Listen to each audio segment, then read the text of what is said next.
弟兄姊妹平安。唔知大家中唔中意睇呢個電視劇，係嗰啲醫療劇？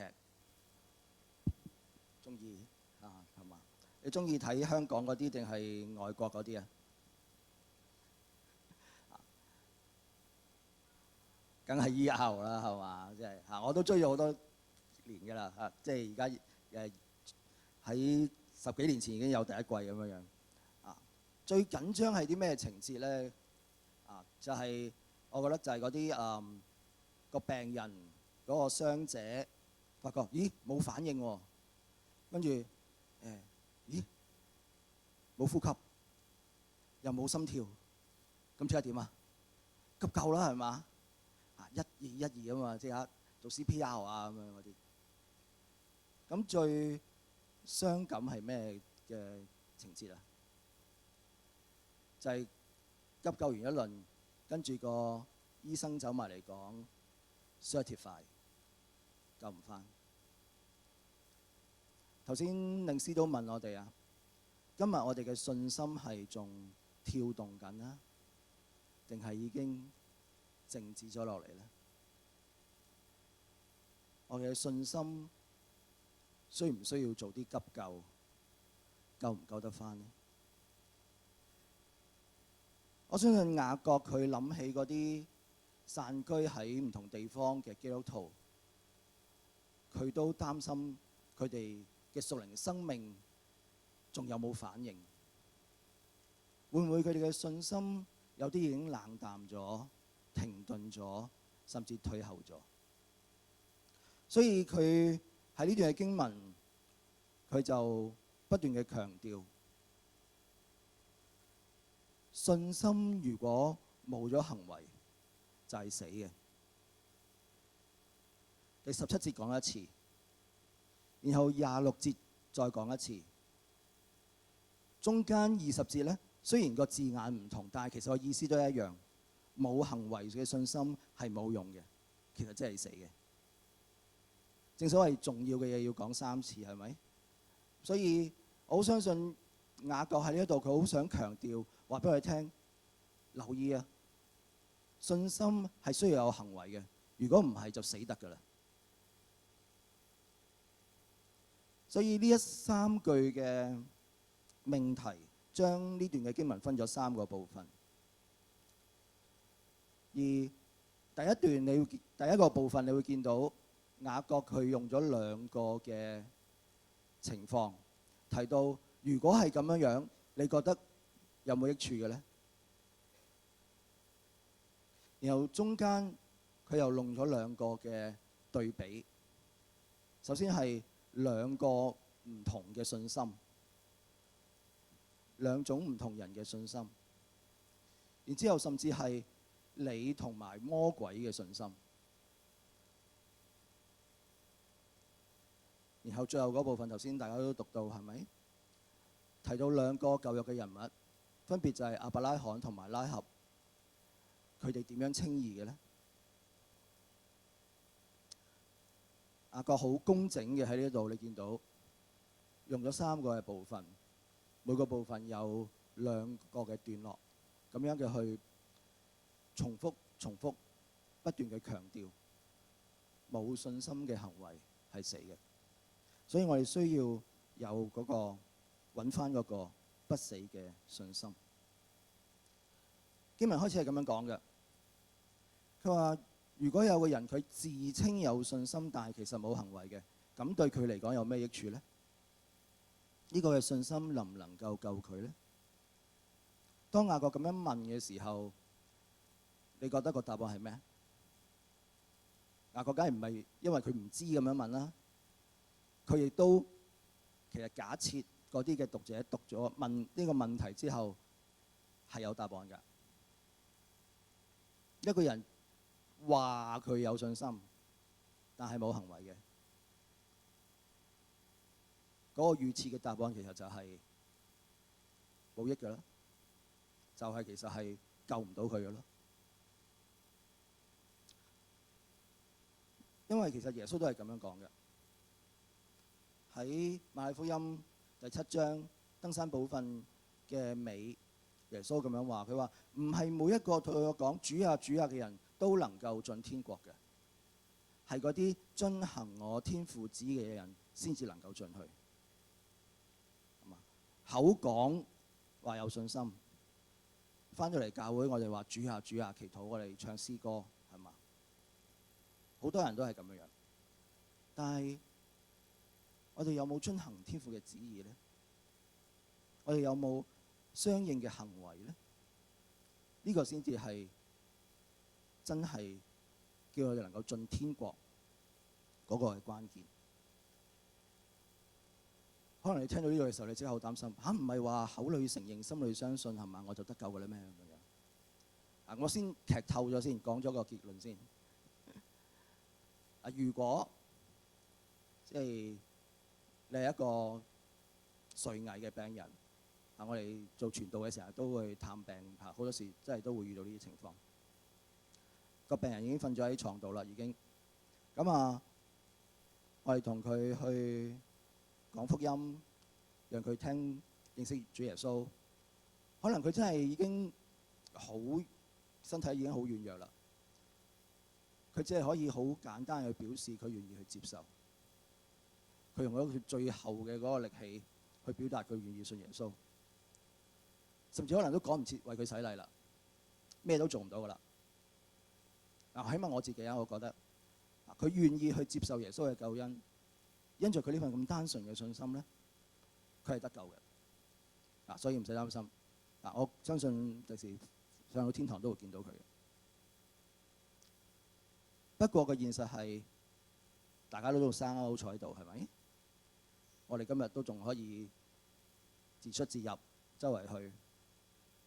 我哋唔係嗰個垂死嘅病人啊嘛。咁我哋嘅信心有冇喺我哋每一日嘅生活裏邊，陣間完咗崇拜離開呢個會場嘅生活嘅裏邊，去活出嚟呢？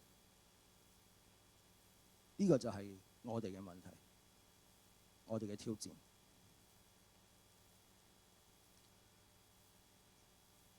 咁點樣先係一個有益嘅信心呢？雅各跟住佢講第二個情況，就係如果有弟兄姊妹佢有缺乏嘅，冇衫著冇嘢食咁樣，然之後如果我哋當中有個人同佢講平平安安嘅翻去啦，係嘛？上帝祝福你，係咪？你會穿得暖係得飽咁樣。你覺得呢個係咪一個對佢有益嘅信心？對嗰個人冇衫着冇嘢食嘅人，你為佢祈禱係嘛？我哋都係會㗎嘛。弟兄姊妹話俾你有需要嘅時候，我哋為佢祈禱祝福佢。咁你覺得對嗰個人嚟講有冇咩幫助？佢繼續係冇衫着，繼續係冇嘢食。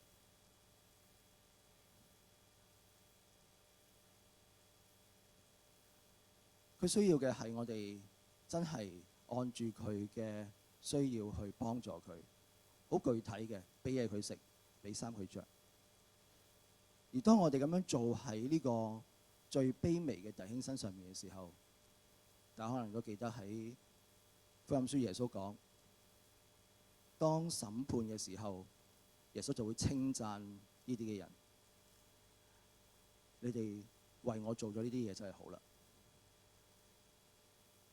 甚至嗰啲人可能佢話我幾時將呢啲嘢做喺耶穌你嘅身上邊啊？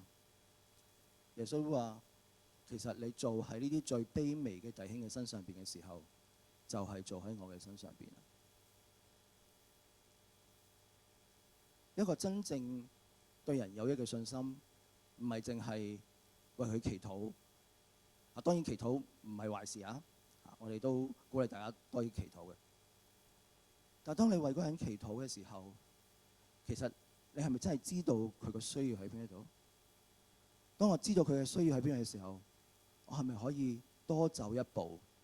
唔係就係嗌上帝為佢做一啲嘢，會唔會其實上帝就係嗌緊你為佢做一啲嘢？當我哋做喺嗰個弟兄或者姊妹嘅身上邊嘅時候，就係做喺上帝嘅身上邊。事實上，雅各喺呢一度佢唔係第一次提醒我哋要關心，好具體咁樣嘅去照顧嗰啲有需要嘅人。喺雅各書第一章，上個月鄧古良嘅講道裏邊已經提到，真正嘅虔誠係乜嘢？就係嗰啲願意去看顧喺患難中嘅孤兒寡婦嘅人。事實上，舊約常常神會話俾我哋聽，佢係嗰位孤兒寡婦嘅上帝。神自己去特別嘅去顧念嗰啲孤兒寡婦，所以我哋跟隨上帝嘅人，一個真正敬虔嘅人都應該係願意去看顧嗰啲嘅孤兒寡婦。然後上個禮拜，大家仲應該記得牧師提到嗰段嘅經文，我哋唔好偏心，特別唔好淨係見高拜，然後見低就踩，將嗰啲窮人劈埋一邊。所以其實嚟到呢度嘅時候，已經係雅各第3次講，你要睇見嗰啲有需要嘅人，然後你去回應佢嘅需要。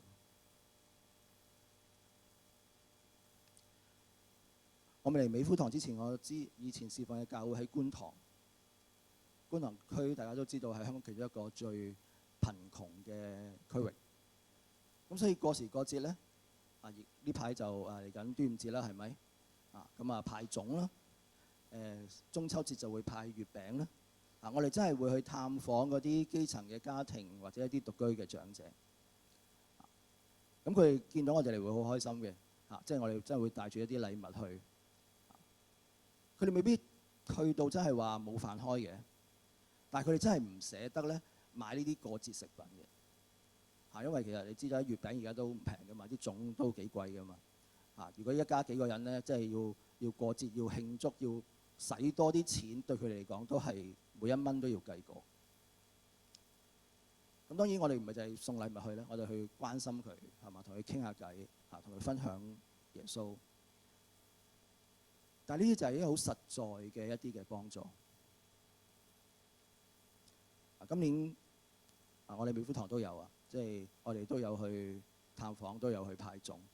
當然可能喺呢個區裏邊即係我哋弟兄姊妹或者我哋嘅街坊唔係真係撐嗰隻粽嘅。甚至尋日好似前日即係有弟兄姊妹去完探訪之後，原封不動將嗰袋禮物攞翻嚟，佢話嗰個長者唔需要啦咁樣。係可能佢真係唔需要嗰個禮物嘅，但係其實佢都會高興我哋去探望佢，因為佢需要嘅其實係關心、陪伴，有人同佢傾偈。喺有次小組嘅分享嘅時候，有個姊妹佢提到，佢話佢喺之前去咗一個嘅宣教嘅一個嘅聚會，係嘛？聽到即係嗰啲嘅宣教嘅分享，但係佢覺得我而家都未有咁嘅時間，係嘛？未有咁樣嘅能力可以去到海外去宣教，但係佢覺得點樣可以去回應上帝俾佢嗰個感動咧？咁就佢見到教會就啱啱宣傳係要即係揾人去幫手探訪，咁佢就參加咗呢次嘅探訪嘅活動。我覺得好好啊！呢個就係佢嗰個活嘅信心，佢按住上帝俾佢嘅感動，按住佢有嘅能力，佢就去回應咯。佢未必係呢一下可以去到好遠，去同即係一啲唔識嘅海外嘅人去傳福音，但係佢可以喺呢一度係嘛，抽一個晏晝就係關心喺我哋當中嘅弟兄姊妹，我哋嘅街坊，或多或少我相信我哋總可以做一啲嘢。我哋唔可以救到全世界，但係我哋仲可能可以幫到我哋身邊嗰個人。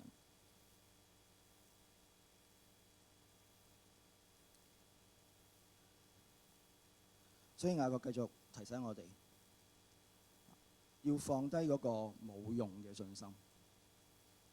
咩為之冇用嘅信心咧？佢呢度舉咗一個嘅情況，做咗一個比較，就係兩類嘅人。有一類人咧，佢個信心係冇行為嘅。佢話：你俾你嗰個冇行為嘅信心我睇下，咁我就用我嘅行為咧去證明我嘅信心俾你睇。所以係冇行為嘅信心同一個有行為嘅信心。其實喺返工啊，即係或者喺你嘅公司，甚至可能喺你嘅朋友嘅圈子，可能你都遇過啲咁樣嘅情況嘅。有啲人咧，佢食飯會祈禱嘅，可能你喺見佢嘅位咧都連咗啲金句啊，有啲宗教嘅裝飾啊，係嘛？但係如果你聽下啲人點樣對佢嘅評價咧，可能啲人會覺得基督徒喎。倒翻轉，有啲人可能佢從來冇提佢自己係一個基督徒，直至到有一日佢邀請你去一個教會嘅聚會，然之後你就會話：係啦，平時見你咁樣，我都估你係一個基督徒嚟嘅。唔使講嘅，佢嘅表現已經俾人知道佢係一個有信仰嘅人，佢係一個跟隨神嘅人。你會想做邊一類人呢？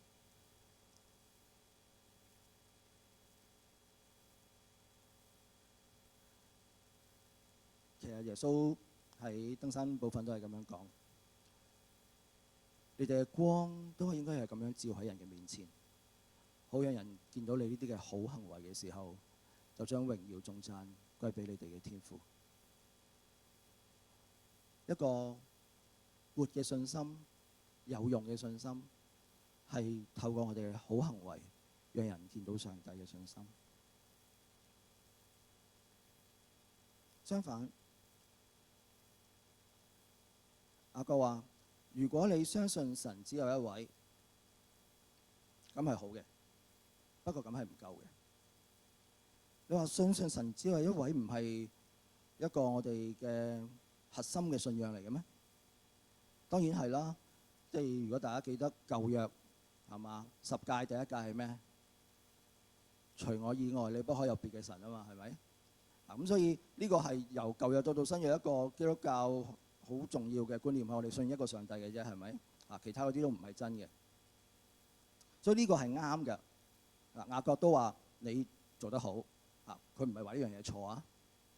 不過如果只係停喺呢一度，鬼魔都咁信㗎啦。魔鬼喺靈界，佢比我哋更清楚上帝係邊個，上帝係得嗰一個嘅啫。佢唔知咩？不過當啲魔鬼見到神嘅時候，佢哋個反應係點啊？福音書入邊大家都記得耶穌會醫病趕鬼㗎嘛，係咪？啲鬼見到耶穌嘅時候，佢知道嗰個係神嘅兒子嚟㗎，但係跟住佢點樣反應啊？佢話：耶穌，你唔好嚟搞我係嘛？因為佢知道耶穌會趕走佢哋啊嘛，係嘛？我與你有什麼相干係嘛？你唔好嚟搞我哋，保持距離。即係我哋嘅信仰係咪就係停喺頭腦對上帝嘅認知？係啊，神係一個啊，耶穌係神嘅兒子啊，係嘛？呢個浸禮之前我哋要問信德你答啱晒嗰啲信仰嘅問題。好也需要㗎嚇，我哋繼續會問信德㗎。但係如果停喺嗰度嘅時候，咁同其實魔鬼有乜分別咧？魔鬼都知㗎。如果我哋只係停留喺頭腦對上帝嘅認知，或者我哋只係將上帝擺喺教會，係啦我哋呢2個鐘頭翻咗嚟崇拜，係嘛？我哋敬拜佢。然之後，當我哋離開呢個會場，當我哋翻返去日常生活嘅時候，我與你有什麼相干？上帝，你唔好嚟搞我。我工作，我嘅家庭係我嘅事，唔關上帝事。即係如果係咁嘅時候，咁其實我哋同魔鬼嘅信係冇分別嘅。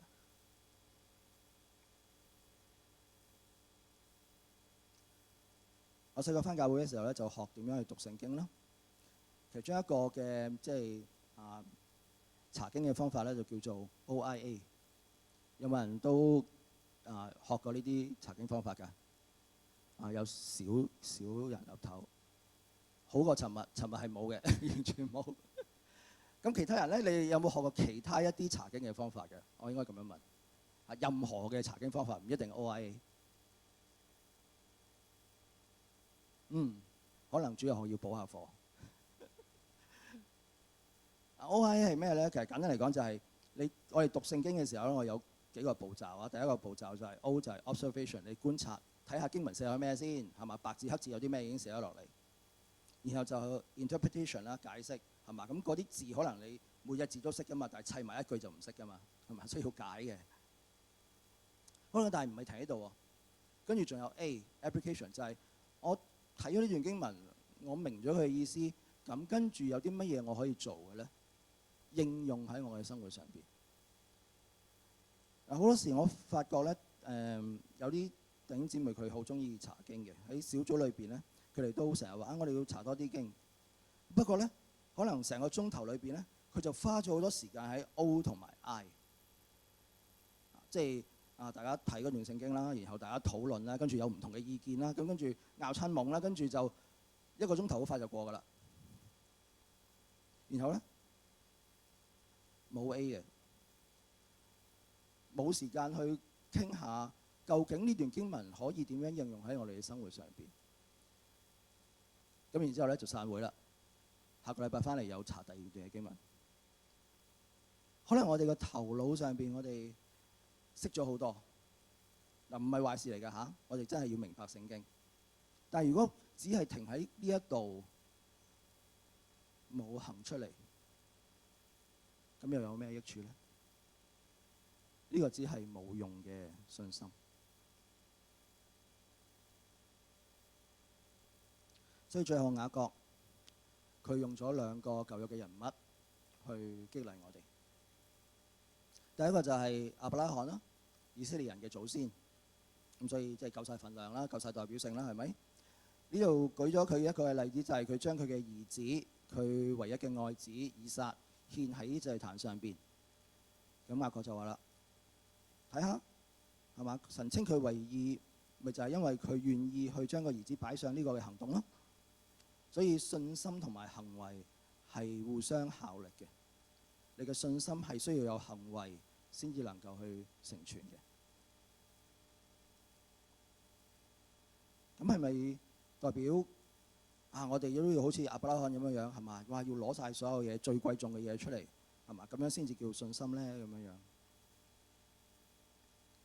咁你要明白，亞伯拉罕都唔係第一下就可以做到一個咁偉大嘅決定，即係連自己個仔都獻上嘅。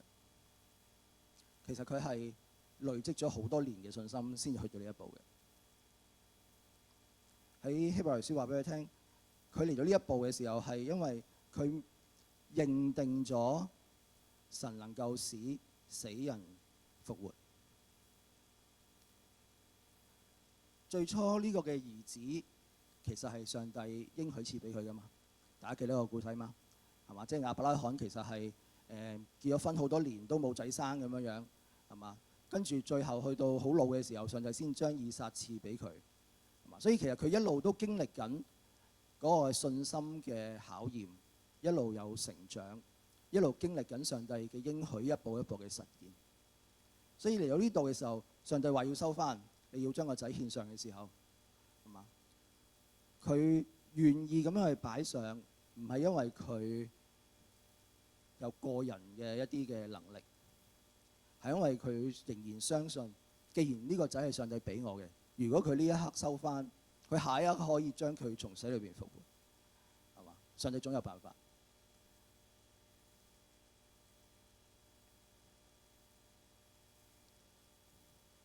事實上，佢被上帝稱義，唔係喺呢一刻先發生嘅。喺佢頭先講成個嘅信仰嘅路程上邊，佢未做呢一切之前，上帝已經稱咗佢為義。呢度喺第23、24節，雅各特別話：亞伯拉罕嘅行動就應咗經上邊嘅話，係咪？亞伯拉罕相信神，這就算為他嘅義。但係其實呢句説話係幾時出現嘅呢？係喺創世記第15章嗰度出現嘅。嗰陣時係佢未獻以撒，甚至阿仔都未出世，係好早嘅時候，神同佢講：嗱，將來你啲仔女、你嘅後代呢，係可以好似天上面嘅星咁多。嗰一下佢信嘅時候呢，佢未做任何嘢嘅時候呢，其實因為佢呢個信心，上帝已經稱佢為義。所以倒翻轉頭講，雖然我哋一路強調話我哋嘅信心係要有行為，但係個行為本身唔係叫我哋賺取上帝嘅救恩，或者能夠叫我哋叫上帝稱我哋為義嗰個原因。背後個原因仍然係信，甚至喺未有行為之前嗰個信，上帝已經稱咗亞伯拉罕為義。不過呢個信如果係真嘅話呢，應該一路落去嘅時候係會有嘢發生嘅，係會有行為表現出嚟嘅。舉多個例子，妓女拉合呢個故仔簡單啲啦，都好似前幾個月有宣教士分享過啦。拉合本來係耶利哥人。咁但係神應許咗以色列人呢係會打敗呢個耶利哥，會得到呢個應許地，係咪？咁所以當啲探子嚟到嘅時候呢，拉合就接待咗呢啲嘅使者啦，然後靜雞雞放走佢哋啦，係嘛？即係如果用今日嘅講法就係其實係通奸賣國㗎嘛，係咪？即係佢自己係耶利哥人，但係就幫咗以色列人喎。咁點解佢會咁樣做啊？係因為信啊嘛，係嘛？佢相信係嘛？即係呢啲以色列人其實係屬於神嘅，所以其實佢係企喺上帝嗰邊。咁所以佢就揀咗去放呢啲以色列人背叛佢自己嘅耶利哥人，但係佢就可以因為咁嘅緣故，佢唔使同其他耶利哥人一樣咁樣滅亡啦。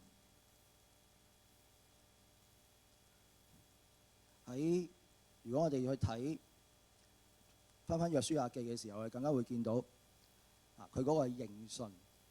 佢未放呢啲探子走之前，其實佢講咗佢嘅心事出嚟嘅。即係點解佢會有呢個嘅決定，有呢個行動啊？係基於佢知道耶和華已經將呢塊地賜咗俾以色列人啦。耶和華係天上地下嘅獨一個係真神，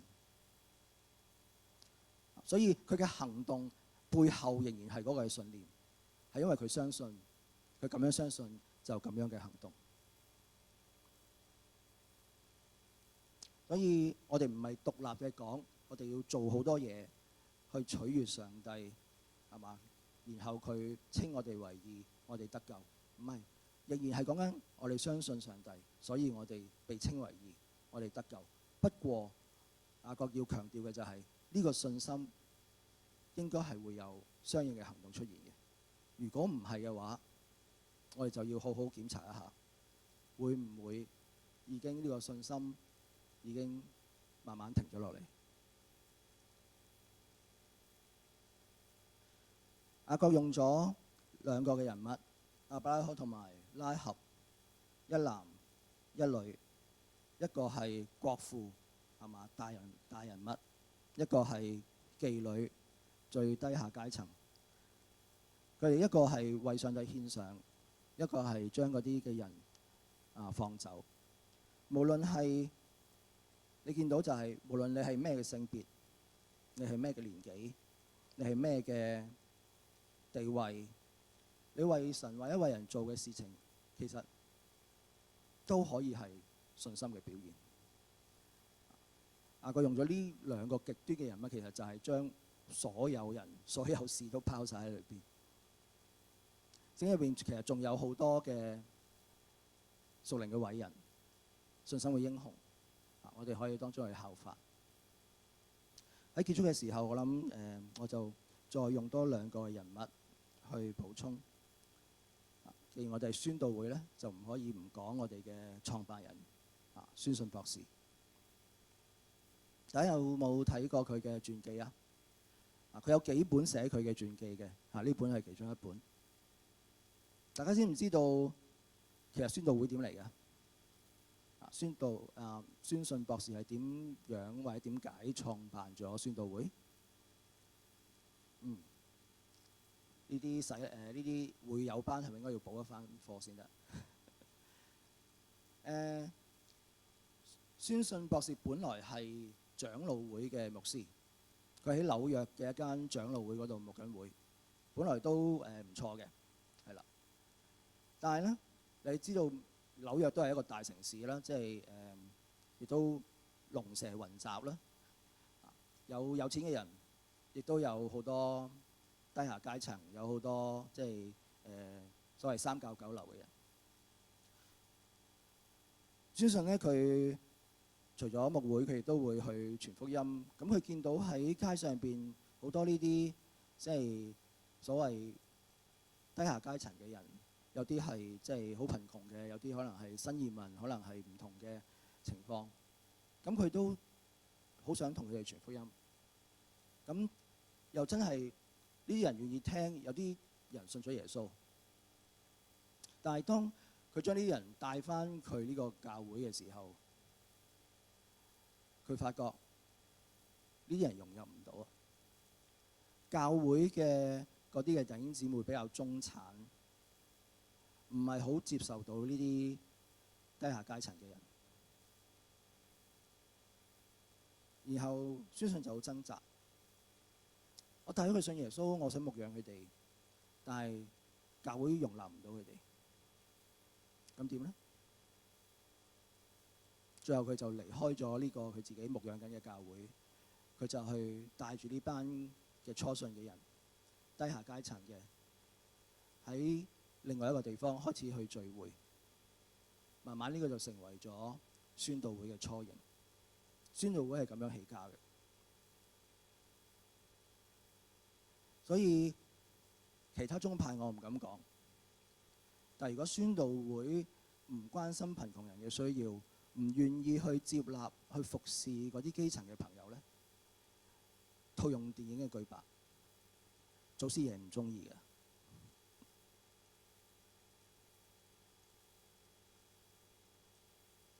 講咗個男嘅，亦都講一個女嘅啦。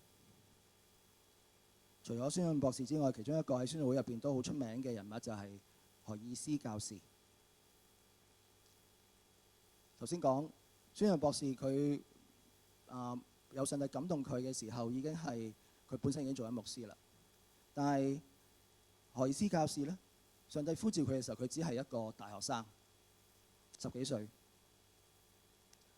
但係上帝將中國嘅負擔放喺佢嘅心入邊，所以當佢讀完大學嘅時候，佢就嚟咗中國大陸去宣教，一個20出頭嘅女仔，然後喺中國開始傳福音，後嚟嚟咗香港，佢就係宣道會希伯倫堂嘅創辦人。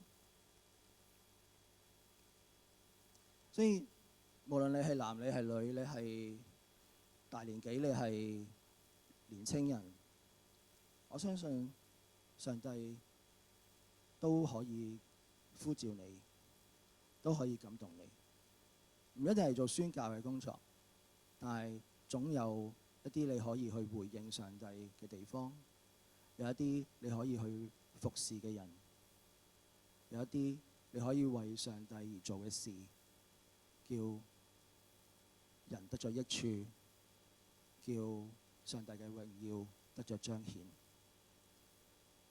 讓我哋都因着信行出呢一步，讓我哋用呢首詩歌去做回應。